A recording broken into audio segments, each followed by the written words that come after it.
भारती। सखी सहेली। सभी सखियों सहेलियों को और सभी श्रोताओं को संगीता श्रीवास्तव और मंजरी वर्मा का प्यार भरा नमस्कार सभी को। हाँ, बहुत बहुत शुभकामनाएं भाई। हाँ, आज जो गोस्वामी तुलसीदास जी की जयंती है संगीता जी, तो बहुत सारी शुभकामनाएं, सभी को हार्दिक शुभकामनाएं देते हैं। हाँ, और सबने बहुत सारे संदेश भेजने शुरू कर दिए हैं। हाँ, तो भीगा भीगा सा मौसम है, कहीं सूखा सूखा सा मौसम है, कहीं हरियाली है तो कहीं थोड़ी सी मत पानी ने कहीं बुरा हाल कर रखा है। तो कहना चाहिए कि सब अपनी अपनी जगह सुरक्षित रहें, यही हम लोग कामना करते हैं। हाँ। और इसके साथ ही आज का जो विषय है संगीता जी, वो है दिनचर्या और व्यायाम के बारे में। हाँ, तो इसीलिए तो हम कह रहे हैं ना, क्योंकि मौसम भी ऐसा होता है तो फिर दिनचर्या और व्यायाम ये दोनों ठीक रखना बहुत ज़रूरी है। और भाई बारिश का मौसम है या बारिश का हो या कोई भी मौसम हो, तो भाई अनाज और मसालों के रख रखाव के बारे में आज संगीता जी से हम लोग चर्चा करेंगे। अच्छा। और हमारी जो सखियां हैं खासकर और श्रोता लोग हैं, वो लोग भी बताएंगे कि कैसे वो अपने घरों में अनाज के रखते हैं, है ना। तो इस बारे में बात करेंगे। और चूंकि आज बुधवार है ना, तो आज हम बात करेंगे व्यंजन के बारे में। हाँ, और सबसे पहले तो आपने दे ही दी है बधाइयाँ, और बहुत सारी बधाई है। तुलसीदास जी की जन्म जयंती है। तो भारत के महान संत कवि और श्री रामचरितमानस ग्रंथ और काव्य रामायण के रचयिता विनय पत्रिका भी उनका एक अन्य महत्वपूर्ण काव्य है मंजरी, गोस्वामी तुलसीदास जी का। तो इनका जन्म उत्तर प्रदेश में हुआ। पिता का नाम पंडित आत्माराम दुबे था, माता का नाम हुलसी था, और रत्नावली से इनका ब्याह आगे चलकर हुआ था। 36 वर्ष की अवस्था में जहाँ ये पहले रहा करते थे उस जगह को त्याग दिया इन्होंने। बिल्कुल। और बाद में वो काशी आ गए और यहाँ पर लोगों को राम कथा सुनाया करते थे। दिन रात राम नाम का स्मरण और भक्ति में तल्लीन तुलसीदास जी को श्री हनुमान जी की कृपा प्राप्त हुई। श्री हनुमान जी से तुलसीदास जी ने श्री रघुनाथ जी के दर्शनों की इच्छा जताई और श्री हनुमान जी ने कहा कि तुम्हें चित्रकूट में ही श्री रघुनाथ जी के दर्शन होंगे। और इसके बाद गोस्वामी तुलसीदास जी चित्रकूट के राम घाट पर जाकर बस गए। हाँ, और फिर संत कवि तुलसीदास यहाँ वर्षों तक तपस्या करते रहे और अपनी काव्य रचनाएं भी कुछ इन्होंने यहाँ जारी रखी। मन व्यथित था कि स्वामी श्री रघुनाथ जी के दर्शन नहीं हुए। श्री हनुमान जी ने उन्हें सांत्वना दी। संवत 1607 की मौनी अमावस्या को बुधवार के दिन श्री राम जी बालक रूप में प्रकट हुए और तुलसीदास जी से कहा, बाबा हमें चंदन चाहिए, क्या आप हमें चंदन दे सकते हैं? इधर हनुमान जी ने सोचा कि गोस्वामी जी को सतर्क किया जाए जिससे वो प्रभु को पहचान सकें। सो तोते का भेष धारण किया और कहा, चित्रकूट के धाम पर भई संतन की भीड़, तुलसीदास चंदन घिसे तिलक देत रघुबीर। और प्रभु श्री राम की ओर देखा और उस अद्भुत छवि को निहार कर सुध बुध भुला बैठे। भगवान श्री रघुनाथ जी ने फिर स्वयं ही अपने और तुलसीदास जी के मस्तक पर लगाया और अंतर्ध्यान हो गए। फिर अयोध्या से होते हुए प्रयाग पहुँचे, जहाँ एक वट वृक्ष के नीचे उन्हें भरद्वाज और याज्ञवल्क्य मुनि के दर्शन हुए। फिर उसके बाद काशी वापस वो आ गए और प्रहलाद घाट पर एक ब्राह्मण के यहाँ निवास करने लगे और यहीं संस्कृत में जो पद्य की रचनाएं थीं उनमें लग गए। जो रात को लिखते तो सुबह लुप्त हो जाती ये रचनाएं। तो कहीं एक रोज़ भगवान शिव ने स्वप्न में उन्हें दर्शन दिया। उनकी आज्ञा से अपनी भाषा में रचना लिखने लगे। फिर काशी से अयोध्या आ गए। संवत 1631 में श्री रामचरितमानस की रचना उन्होंने प्रारंभ की। 2 वर्ष 7 महीने और 26 दिन में ये महाकाव्य संपन्न हुआ। और इसके बाद भगवान शिव और माता पार्वती के आशीर्वाद से गोस्वामी जी पुनः काशी आ गए और यहाँ पुस्तक भगवान विश्वनाथ और माता अन्नपूर्णा को सुनाई। पुस्तक वहीं रखकर चले गए और प्रातः आए तो देखा उस पर लिखा था सत्यम शिवम सुंदरम, जिसके नीचे भगवान शंकर की सही यानी पुष्टि थी। कुछ समय बीता और फिर इस ग्रंथ की प्रतियाँ बिकने लगी। उन्होंने अपनी अंतिम कृति विनय पत्रिका लिखी। संवत 1680 में श्रावण कृष्ण तृतीया शनिवार को तुलसीदास जी ने राम राम कहते हुए अपना शरीर परित्याग दिया। हाँ, और तुलसीदास जी की कुछ रचनाएं हैं जो गीतावली 1571 में उन्होंने लिखी। कृष्ण गीतावली ये भी उसी समय की रचना है। श्री रामचरितमानस ये तो है ही है। पार्वती मंगल और पार्वती मंगल के बाद विनय पत्रिका जी, और इसके साथ ही जानकी मंगल है, राम ललाना हचू, दोहावली, वैराग्य संदीप पैनी और रामाज्ञा प्रश्न, सतसई, बरवा रामायण, कवितावली, हनुमान बाहुक और हनुमान चालीसा इन्होंने लिखी। और संगीता जी हमें जो संदेश मिले हैं उन्होंने भी लिखा है कि गोस्वामी तुलसीदास जी का सबसे बड़ा योगदान रामचरितमानस ही माना जाता है, जिसके माध्यम से उन्होंने राम को जन जन का आराध्य बना दिया। उन्होंने अपनी इस पुस्तक के माध्यम से सिर्फ भक्ति का ही नहीं बल्कि समाज सुधार का संदेश भी दिया। उन्होंने भारतीय साहित्य की भी बहुत सेवा की। हिंदी कविता को इन्होंने पूरे विश्व में पहचान दिलाई। उन्होंने काव्य की सभी शैलियों में अपनी रचनाएं की। उनकी भाषा का अलंकार अनूठा और अद्वितीय था। इन्होंने ब्रज और अवधि दोनों में अपनी बात कही। संस्कृत पर भी वे अधिकार से रचना करते थे। बहुत अच्छी सी बातें लिख करके इन्होंने भेजी हैं। और जैसे बुक्स की किताबों की बात करी है तो उन्होंने जो ग्रंथ लिखे हैं उसमें भी लिखकर भेजा है कि हिंदी साहित्य के चित्रित पर सूर समान चमकने वाले गोस्वामी तुलसीदास भक्तिकाल के महान संत कवि के रूप में प्रसिद्ध हैं। हाँ, और एक और हमारे श्रोता ने लिखा है कि तुलसीदास ने संन्यास ग्रहण करने के बाद तीर्थ यात्रा पर जाने का निश्चय किया और इसी क्रम में वो जगन्नाथपुरी, रामेश्वरम, द्वारिका और बद्रीनाथ आश्रम भी गए। वहाँ से कैलाश मानसरोवर तक की यात्रा की और 17 वर्षों तक लगातार यात्रा करते रहे और आखिर में चित्रकूट में निवास करने लगे और संवत 1631 में श्री रामचरितमानस की रचना प्रारंभ की। इसे पूरा करने में समय लगा, जो अभी हम लोगों ने बताया वो इन्होंने लिखा है। और बहुत कम लोगों को पता होगा कि सूरदास जी से प्रभावित होकर गोस्वामी जी ने गीतावली और कृष्ण गीतावली की भी रचना की। इन दोनों ग्रंथों की रचना उन्होंने रामचरितमानस से पहले ही की थी, क्योंकि तुलसीदास जी तो पहले से ही रचना करते थे जी, पद्य रचना। और उसमें आगे भी उन्होंने लिखा था कि दोहा, छंद, सोठा, चौपाइयों से अलंकृत श्री रामचरितमानस घर घर में पढ़ा जाता है तथा विशेष शुभ अवसरों पर प्रायः इसका पाठ करने की परंपरा सैकड़ों वर्षों से जारी है। और जो हमने नाम बताए वो भी आपने लिखकर भेजे हैं। तो बहुत सारी जानकारी भेज रहे हैं हमारे सभी साथी लोग। तो ग्रंथ भी ऐसा, काव्य भी ऐसा, जैसे पूरी तरह से कहते हैं ना कि कल्पनाशीलता जो होती है वो शुरू हो जाती है फिर अपने दिमाग में, जहन में। एक हमारे श्रोता ने लिखा है मंजरी कि श्री गोस्वामी तुलसीदास जी की जयंती से अक्सर मिडिल स्कूल की यादें जुड़ी हैं। हम लोगों के स्कूल में इस दिन बहुत ख़ास तैयारी की जाती थी। उस दिन दोपहर से एक सभा होती थी जिसमें तुलसीदास जी की फ़ोटो रखकर दीप अगरबत्ती प्रज्वलित करके उनके विषय में छात्रों के द्वारा अपने अपने विचार प्रस्तुत किए जाते थे। चूँकि मैंने अपनी 7 बरस की उम्र से ही, जब मैं कक्षा दूसरी में था, अपनी बहनों के साथ श्री रामचरितमानस पढ़ना सीख लिया था, तो मुझे जो चौपाइयाँ और छंद याद हो चुके थे उन्हें पढ़ दिया करता था। तो सभी शिक्षक बहुत खुश हो जाया करते थे। मैंने 2014 तक रोज़ सुबह श्री रामचरितमानस पढ़ा है। बच्चों को भी शुरू से आदत डाली थी। क्या बात है, बहुत अच्छी बात इन्होंने लिखी है। और वाकई में देखा जाए तो संगीता जी, आजकल बच्चों को इस ओर उन्हें प्रेरित करना चाहिए कि वो ज़्यादा से ज़्यादा याद करें इन चीज़ों को। छंद है, चौपाइयाँ हैं, दोहे हैं। और सुबह उठकर खासकर नहाने के बाद जो है उनकी दिनचर्या में, जिसे कहते हैं बच्चों की दिनचर्या में ज़रूर शामिल कराएं कि नहाने के बाद उन्हें एक अगरबत्ती लगानी, हाथ जोड़ना है और ये चौपाइयाँ, दोहे जो भी बच्चे याद कर सकते हैं, चालीसा वगैरह, वो भगवान का नाम जिसे कहते हैं, अपने अपने जो भी उनके भगवान है उस तरह से उनको याद करें। तो ये भी दिनचर्या का एक बड़ा अहम हिस्सा होता है। जी, और जीवन को एक आधार मिलता है इससे।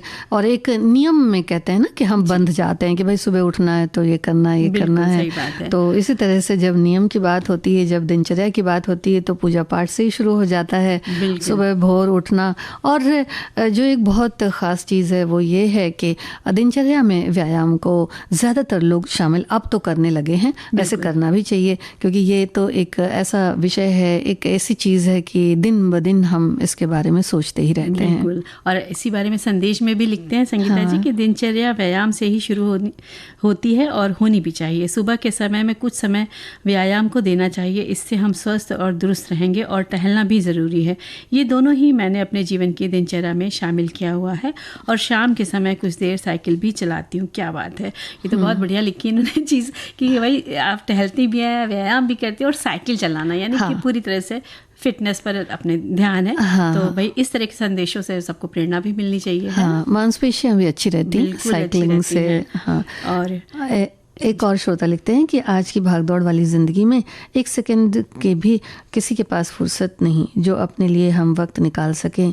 नतीजा 100 बीमारियों ने शरीर को घेर लिया है और जब हम डॉक्टर के पास जाते हैं तो डॉक्टर हमें वॉक की कसरत की सलाह देते हैं, तो फिर डॉक्टर के पास जाने से पहले जो वक्त निकाल कर व्यायाम कर लें और स्वस्थ रहें तो क्या ही अच्छी बात है। बिल्कुल। और देखिए ना, एक हमारे श्रोता हैं, उन्होंने पूरा समय के अनुसार अपनी दिनचर्या लिखी, पूरी समय सारणी जी, लिखते हैं कि दिनचर्या सुबह 6 बजे से चालू होती है और सबसे पहले उठकर मोबाइल में ये सुनता हूँ कि विविध भारती के सुबह के कार्यक्रम कौन से आए हैं, और सुनने के बाद विविध भारती के भारत की गूंज पर उनका अभिनंदन करता हूँ।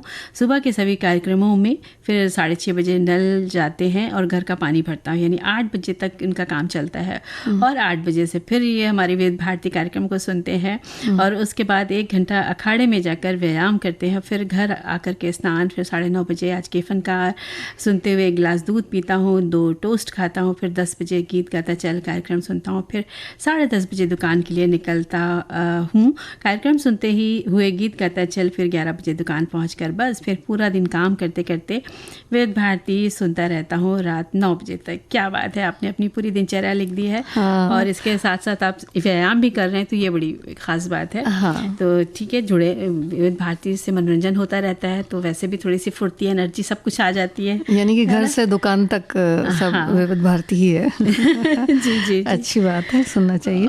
और कुछ एक जो कसरत होती है, जो एक्सरसाइजेज होती हैं मंजरी, वो बहुत कहते हैं कि ज़रूरी होती है। जैसे कुछ एक लोग कहते हैं, ऐसा भी कहते हैं कि भाई जैसा कि हमारे श्रोताओं ने लिखा कि समय नहीं मिलता है, फुर्सत नहीं मिलती है, लेकिन फिर भी समय तो निकालना चाहिए और निकालने से समय ज़रूर निकलेगा।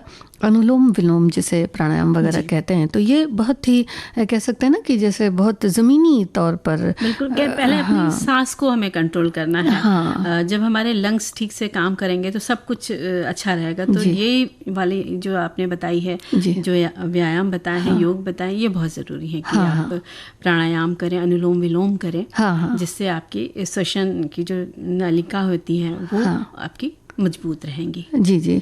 और लंग्स वगैरह भी अच्छा रहता है। और कपाल भारती वगैरह भी बहुत अच्छी है जो फेफड़ों को मजबूत रखती है, क्योंकि इससे जो भी कुछ चीज़ें ऐसी होती हैं, कुछ इन्फेक्शंस ऐसे होते हैं, तो क्योंकि इसमें ऑक्सीजन ज़्यादा मिलती है फेफड़ों को। कपाल भाती जो है वो बहुत सारी चीज़ों को ठीक करती है। हाँ। तो जैसे आप पेट अंदर बाहर करते हैं उसमें कपाल भाती में, तो आप उसी तरह सोचिए कि ये चीज़ मेरी अंदर से बीमारी दूर हो रही, जो भी आपको प्रॉब्लम है वो आप सोच के करेंगे ना, तो आप जल्दी से जल्दी ठीक होंगे। यानी कि आपको अपनी सोच को सकारात्मक रखना है। हाँ।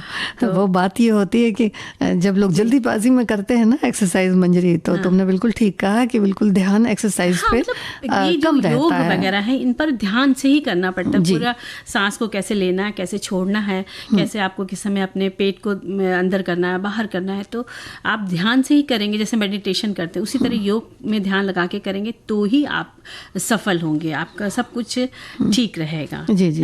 और पद्मासन वगैरह भी ज़रूरी है, लेकिन अगर पद्मासन में नहीं बैठ सकते तो अर्ध पद्मासन में भी बैठकर व्यायाम किया जा सकता है। भस्त्रिका वगैरह जो है प्राणायाम, वो भी बहुत अच्छा है।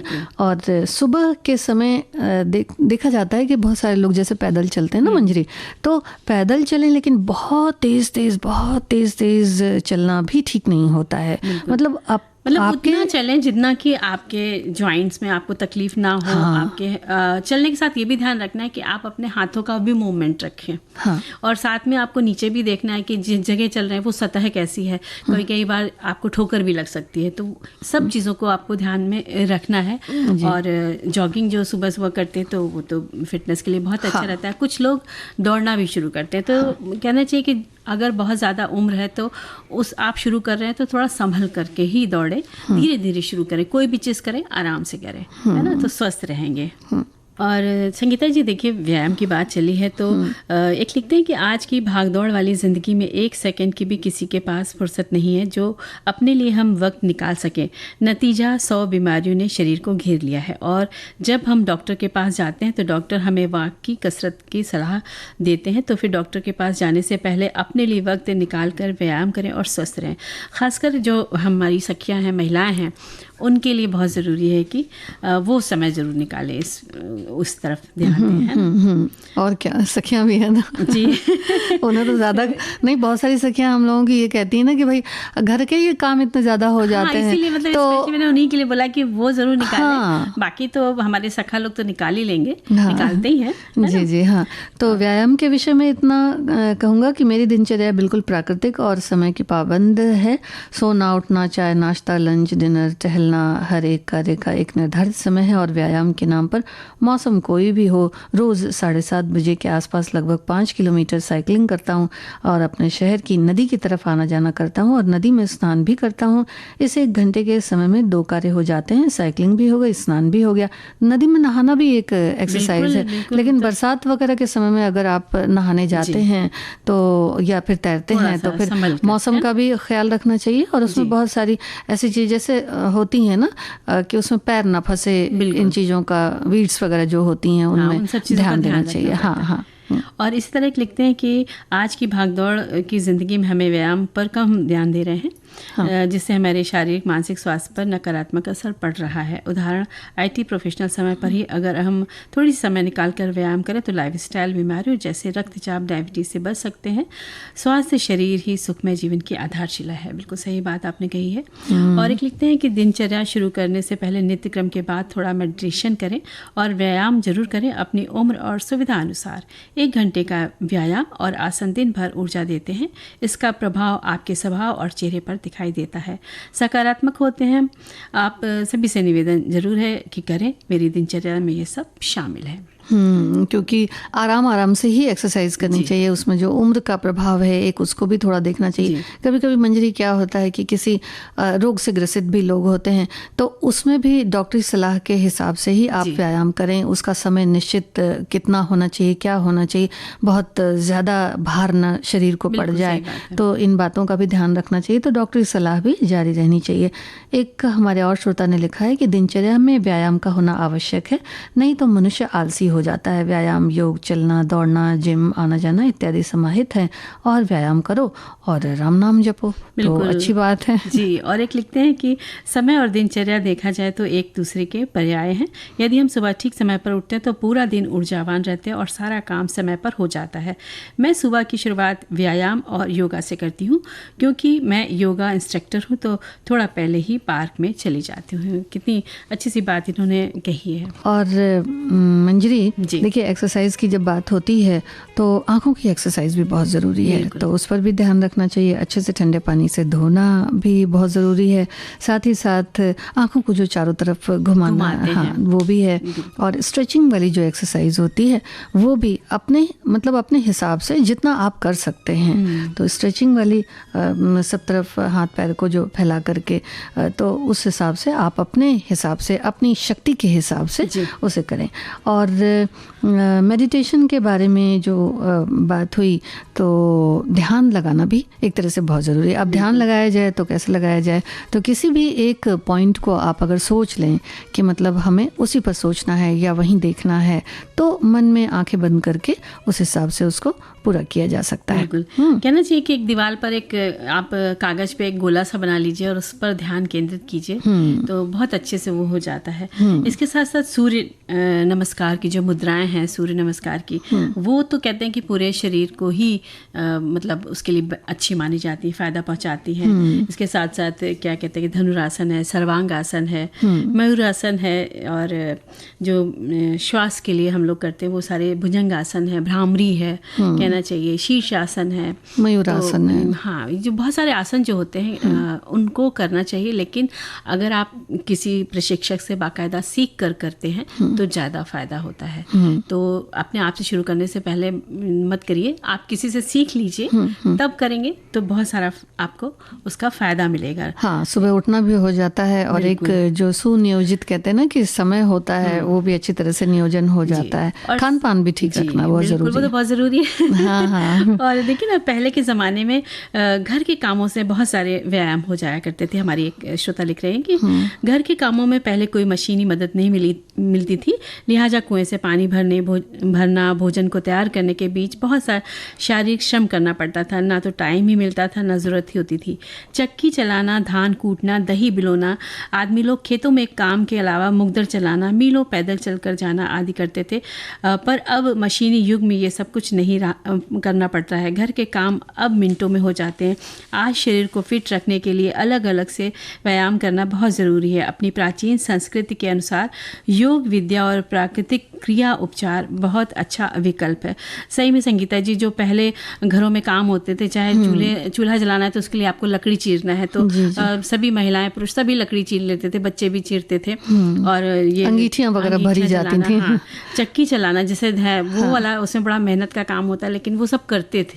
तो और झाड़ू पोछा भी वो सब अपने हाथ से किया जाता था, या घर आंगन को लीपना है तो एक तरह से पूरी एक्सरसाइज हो जाती है। जब आप घर को लीपने के लिए करते हैं तो बिल्कुल गोल गोल घुमाना पड़ता है, हाथ दोनों हाथों से कभी कर रहे हैं, तो सब में बहुत कसरत होती थी। और देखा जाए तो वो बहुत अच्छे दिन जिसे कहते हैं लेकिन आज के दिन भी ठीक है, अच्छी है बात है, मशीनें आ गई, नया युग है, लोग नई चीजें अपना रहे हैं, तो लेकिन वो भी बड़े याद आते हैं। वो नई नई बीमारियों से भी तो बचना पड़ेगा, इसलिए व्यायाम ज्यादा करना पड़ेगा।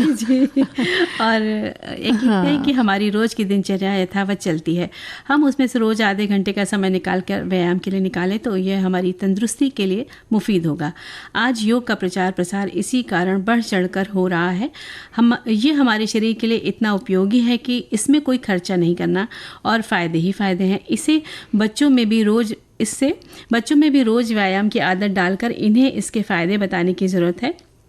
इस योग व्यायाम से हम एक बेहतर कल को बना सकते हैं, क्योंकि स्वास्थ्य सही है तभी अच्छा जीवन जी सकते हैं, अच्छा कमा सकते हैं। बिल्कुल सही बात कही आपने। हाँ, तो बहुत बहुत धन्यवाद इनका।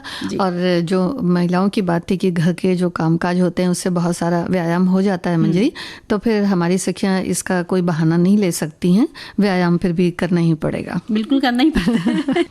एक बड़ा अच्छा सा संदेश है मंजरी। हमारे यहाँ एक बुजुर्ग महिला जिसको हम काफ़ी दिन से देख रहे हैं, रोज़ाना अपनी बकरी चराने आती हैं। उम्र लगभग 80 के करीब होगी। रोज़ रोज़ देखकर एक दिन मैंने पूछ लिया, आपके बड़े बड़े लड़के हैं, पोते हैं, पुत्र वधू भी है, तो इस उम्र में आप बकरियाँ क्यों चराती हैं?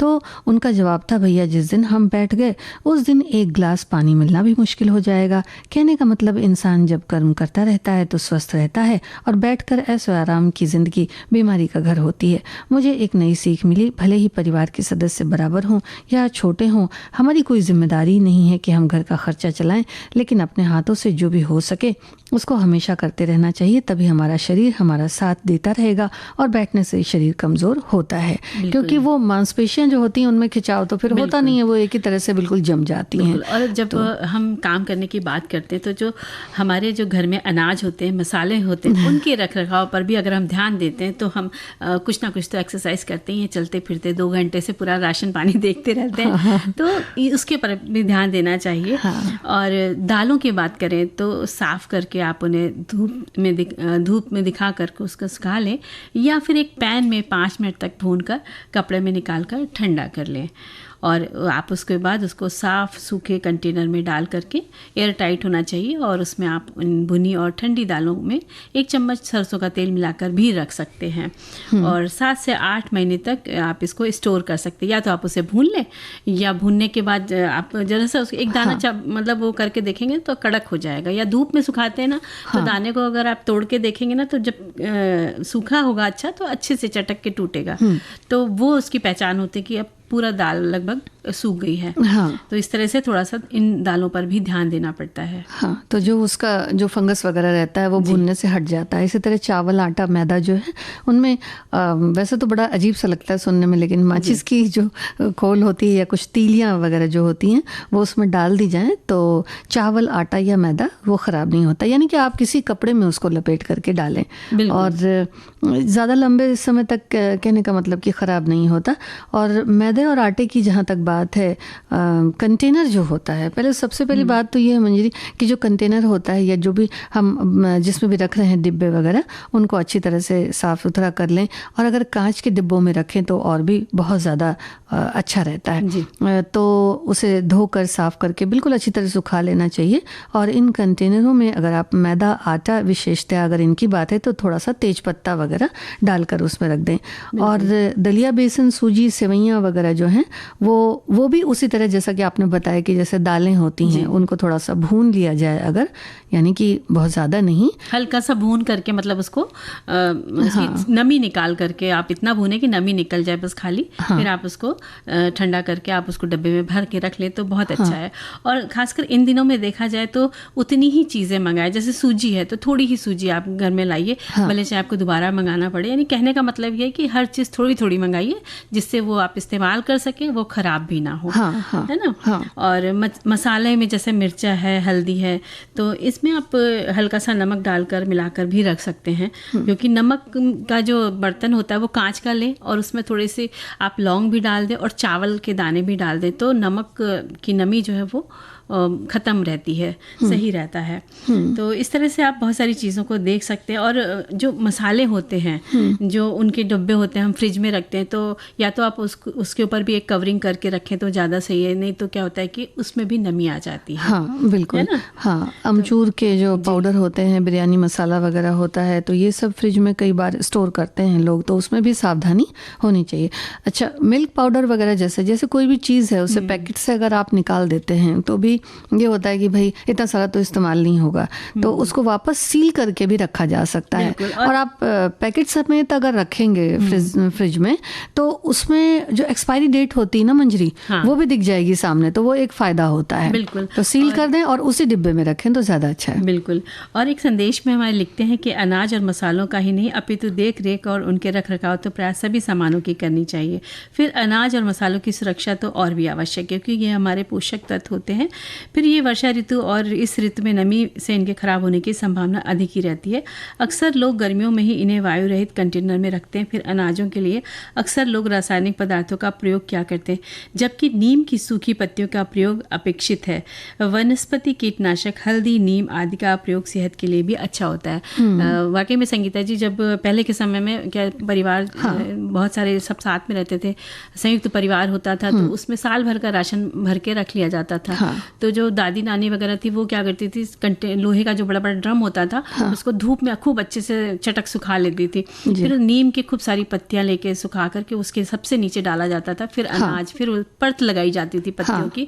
तो कहना चाहिए कि वो साल भर के लिए अनाज रख लेते थे। और लेकिन ऐसा नहीं कि रख के भूल जाएं, 1-2 महीने पर उस पर नज़र भी पूरी रखती थी कि कहीं कुछ हो ना गया हो। अगर होता तो उसको सूप से लेकर पछोरना, बिनना, चुनना, ये बाकायदा सारे काम वो लोग, उनका ध्यान उसमें लगा रहता था, कैसे अनाज साल भर तक सुरक्षित रखा जाए। हाँ, और उसमें एक और बात ध्यान देने वाली होती है कि जैसे काम करते करते गीले हाथों से न छू लें, डब्बा न खोल लें, फिर तो वो कितना भी संभाल के रखेंगे तो वो गड़बड़ हो सकता है। बिल्कुल। तेज पत्ते की बात हमने की थी, और साथ में जो जैसा तुमने नीम का बताया ना मुझे, तो इसकी पत्तियां जो है वो कैरी बैग में निकाल कर रखी जा सकती हैं। उनमें थोड़ा थोड़ा सा अगर छेद कर दिया जाए तो उनकी महक निकलती रहती है और बड़े आराम से आप किसी भी अनाज के साथ इसे रख सकते हैं। टैबलेट्स वगैरह जो आती हैं उन्हें न रखा जाए तो ज़्यादा अच्छा है। वैसे अगर आप रखते हैं तो आयुर्वेदिक जो कुछ आती हैं उनको देख सकते हैं। और छोटे जो पतले जैसे मलमल के कपड़े वगैरह होते हैं उनमें गोलियां बनाकर 1-1, 2-2 ऐसा करके रखें तो ज़्यादा अच्छा है। मूंगफली वगैरह ज़्यादातर लोग फ्रिज में या ड्राई फ्रूट्स वगैरह फ्रिज में ही स्टोर कर लेते हैं। मूंगफली तो आप भून कर भी रख सकते हैं, है ना। और जैसे मखाना है उसको भी हल्का सा आप भून करके रख लीजिए। कुछ ड्राई फ्रूट्स को भी आप रख सकते हैं भून करके। तो इस तरह की चीज़ें ध्यान देने वाली होती हैं।